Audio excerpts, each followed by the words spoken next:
여러분 안녕하세요. 오늘 우리가 살펴볼 자료 정말 흥미롭습니다. 흔히 우리는 스스로 세상을 아주 이성적이고 객관적으로 본다고 철석같이 믿잖아요. 그런데 사실 우리 뇌는요, 머릿속에 콱 박힌 생생하고 감정적인 기억들 때문에 현실을 끊임없이 왜곡하고 조작하고 있습니다. 자, 오늘 여러 연구와 데이터를 바탕으로 우리의 직관이 도대체 왜, 그리고 어떻게 우리를 속이는지 그 비밀을 한번 속 시원하게 파헤쳐 보겠습니다. 본격적으로 시작해볼까요? 여러분, 공항에서 비행기 타러 갈 때 그 찌릿한 두려움 한 번쯤 느껴보셨죠? 뉴스에서 봤던 그 끔찍한 비행기 사고의 화염이 머릿속을 싹 스치면 이거 나한테도 일어나는 거 아니야 싶잖아요. 하지만 우리가 매일 아무렇지도 않게 타고 다니는 자동차가 통계적으로는 진짜 훨씬 더 위험하다는 거 알고 계셨나요? 왜 우리 뇌는 이렇게 위험을 완전히 거꾸로 평가할까요? 이게 바로 오늘 다룰 우리 뇌가 만들어내는 아주 강력한 착각의 시작점입니다. 자, 첫 번째 파트입니다. 착각에 빠진 뇌. 이 심리적 버그가 뭔지부터 짚고 넘어가 보죠. 이걸 심리학에서는 가용성 휴리스틱이라고 부르는데요. 용어가 조금 어려워 보이지만 뜻은 진짜 간단합니다. 우리 뇌가 복잡하게 확률 계산하기 귀찮을 때 쓰는 일종의 생각의 지름길이에요. 그러니까 어떤 사건이 내 머릿속에 얼마나 빨리 쉽게 떠오르느냐를 가지고 이 일은 진짜 흔하게 일어나는구나 라고 무의식적으로 믿어버리는 겁니다. 한마디로 우리 뇌는 정확한 계산보다는 그냥 빨리빨리 검색해서 꺼내 쓰는 걸 훨씬 더 좋아한다는 거죠. 여기서 아주 재미있는 숫자가 하나 있는데요. 3억 분의 1. 여러분, 이게 무슨 확률인지 아시나요? 바로 미국 파워볼 복권 1등 당첨 확률입니다. 논리적으로 따지면 당첨을 기대하는 것 자체가 말이 안 되는데 우리는 매주 홀린 듯이 복권을 사잖아요. 도대체 왜 그럴까요? 뉴스에서 막 환호하면서 상금 받는 당첨자들의 이미지가 너무 쉽게 팍 하고 떠오르기 때문입니다. 수억 명에 꽉 나온 사람들은 뉴스에 안 나오니까요. 결국 우리 뇌는 꺼내기 쉬운 당첨자 이미지만 보고 확률을 어마어마하게 뻥튀게 해버리는 겁니다. 슈바르츠 연구팀의 실험을 보면 이게 얼마나 기가 막힌 현상인지 딱 나옵니다. 참가자들을 두 그룹으로 나눠서요. 한쪽은 자기가 주도적이었던 기억 딱 6개만, 다른 쪽은 무려 12개를 떠올려 보라고 했어요. 상식적으로 생각하면 12개나 떠올린 사람이 스스로를 더 주도적이라고 생각해야 맞잖아요. 그런데 결과는 완전히 정반대였습니다. 12개를 쥐어짜내느라 끙끙대던 사람들은 이렇게 떠올리기가 힘든 걸 보니까 나는 주도적인 사람이 전혀 아니네 라고 결론을 내버린 거예요. 즉, 내 현실을 결정하는 건 정보의 양이 아니라 그걸 꺼낼 때 느껴지는 주관적인 느낌이라는 겁니다. 자, 여기서 잠시 속도를 늦추고 우리 스스로에게 이 질문을 한번 던져봤으면 좋겠습니다. 혹시 여러분도 최근에 본 그 자극적인 뉴스나 사건들 때문에 이 세상의 위험을 완전히 잘못 생각하고 있는 건 아닐까요? 이 심리적인 묵직함을 잠깐만 곱씹어 보시죠. 내가 최근 본 뉴스 때문에 세상을 과대평가하고 있진 않았나? 그럼 두 번째 파트로 넘어가 보겠습니다. 뉴스에 지배당하는 감정, 현대 미디어가 어떻게 이 착각을 더 부추기는지 살펴볼게요.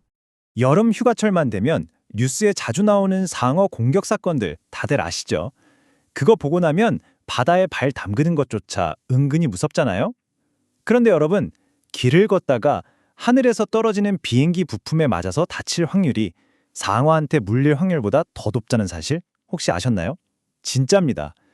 하지만 미디어는 그런 지루하고 평범한 일은 보도하지 않거든요. 아주 생생하고 귀기한 사건들만 우리한테 쏟아내니까 우리 뇌는 자연스럽게 하늘보다 바다를 훨씬 더 무서워하도록 세팅되어 버리는 거죠. 이게 우리의 엇나간 인식을 정말 완벽하게 보여주는 데이터인데요. 전 세계 극빈증 비율이 얼마나 될 것 같냐고 사람들에게 물었더니 대중의 무려 65%가 한 절반 정도는 되지 않을까라고 대답했습니다. 근데 실제 현실은 어떨까요? 단 9%입니다. 우리는 매일 뉴스나 후원 광고에서 굶주리고 고통받는 사람들의 뼈아픈 이미지를 보잖아요. 이렇게 가슴 아픈 부정적인 이미지에 계속 노출되다 보니까 객관적으로 세상이 얼마나 나아졌는지를 보여주는 통계는 깡그리 무시한 채 그냥 세상이 끝없이 비관적이라고 믿어버리게 되는 겁니다. 그러니까 여기서 우리가 꼭 기억해야 할 아주 중요한 공식이 하나 있습니다. 끔찍한 범죄 뉴스나 갑작스럽게 쓰러졌다는 뇌동맥류 파열 같은 건강 악화 소식들, 이런 것들은 우리한테 너무나 선명하고 또 최근의 일인데다가 감정적으로 엄청나게 강렬하잖아요. 이 세 가지 요소가 딱 뭉치는 순간 우리의 차분한 이성적 논리는 그대로 셧다운 돼버립니다. 건조한 통계적 현실은 날아가고 아주 희귀한 사건들이 마치 당장 내일 나한테 터질 일처럼 턱매까지 다가와 있는 것처럼 느껴지는 거죠. 자, 다시 한번 우리 스스로에게 물어볼 시간입니다. 내가 최근 본 뉴스 때문에 세상을 과대평가하고 있진 않았나? 여러분이 최근 일주일 동안 보셨던 뉴스나 미디어, 알고리즘은 어땠나요? 혹시 그 식단이 여러분이 세상을 바라보는 창문을 심각하게 일그러뜨리고 있는 건 아닌지 한 번쯤 멈춰서 점검해 볼 필요가 있습니다. 이제 세 번째 파트입니다. 가용성 폭포의 덫. 내 머릿속에 이 작은 착각이 어떻게 거대한 사회적 패닉으로 커지는지 알아보죠. 이게 참 무서운 건데요. 학자들은 이걸 가용성 폭포라고 부릅니다. 어떤 자극적인 이야기가 대중 사이에서 계속 반복되잖아요. 그럼 사람들은 무의식적으로 사람들이 다 저렇게 말하는 거 보니까 저게 진짜 진실인가 보다? 라고 착각하게 돼요. 많이 들리니까 머릿속에 더 쉽게 떠오르고 쉽게 떠오르니까 더 중요하고 팩트인 것처럼 느껴져서 결국 또다시 입에 오르내리는 거죠. 말 그대로 공포가 꼬리를 물고 커지는 엄청난 피드백 루프가 돌아가기 시작하는 겁니다. 이 폭포가 커지는 단계를 차근차근 따라가 볼까요? 1단계, 아주 생생하고 충격적인 사건이 하나 터집니다. 그럼 2단계, 미디어가 시청물과 조회수를 위해서 이걸 엄청나게 펌프질하죠. 3단계가 되면 불안감을 느낀 대중들이 집단 패닉에 빠집니다. 결국 4단계에 이르면 어떻게 될까요? 정치인들이 대중의 눈치를 보느라 실제 위험도랑은 상관없이 엄청난 돈을 들여서 정책을 뒤집어 엎어요. 진실이 뭐냐는 이미 중요하지 않습니다.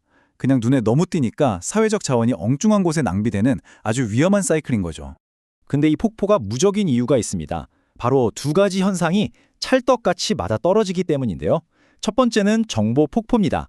남들이 다 알람을 울리니까 나도 모르게 저게 진짜구나 하고 믿어버리는 거죠. 두 번째는 더 소름 돋는 평판 폭포예요. 속으로는 이건 좀 과장된 것 같은데 싶어도 혼자 튀었다가 매장당할까 봐 겉으로는 그냥 동조하는 척하는 겁니다. 이 두 힘이 딱 합쳐지면요. 합리적이고 논리적인 소수의 목소리는 그냥 공론장에서 깨끗하게 증발해버립니다. 여기서 우리가 중립적으로 꼭 짚고 넘어가야 할 사실이 하나 있습니다. 이런 대중의 인지적 패닉 뒤에는 종종 이걸 교묘하게 이용하려는 사람들이 있어요. 이른바 가용성 기업가들이죠. 이들은 자신들의 특정한 목적을 달성하기 위해서 사람들의 감정을 자극하고 의도적으로 가용성 폭포를 촉발시킵니다. 정치적 스펙트럼과 상관없이 말이죠.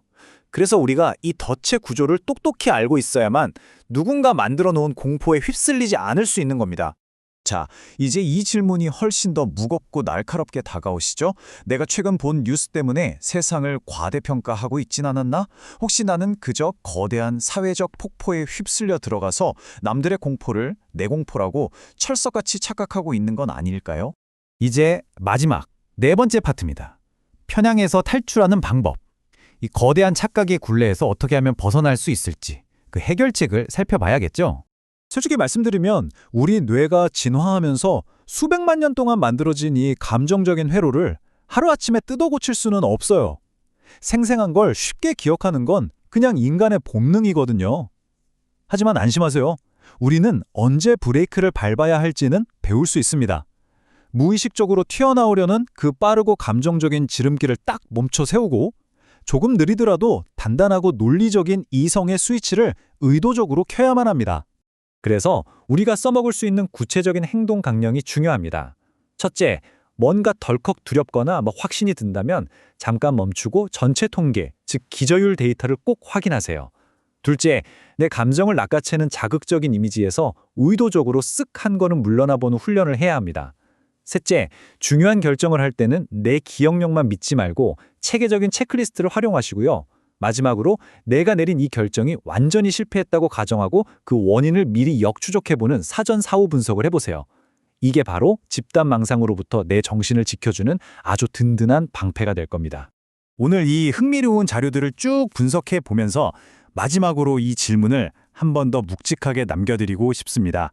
내가 최근 본 뉴스 때문에 세상을 과대평가하고 있진 않았나? 머릿속에 쉽게 팍 하고 떠오른다고 해서 그게 곧 진실이란 뜻은 결코 아닙니다.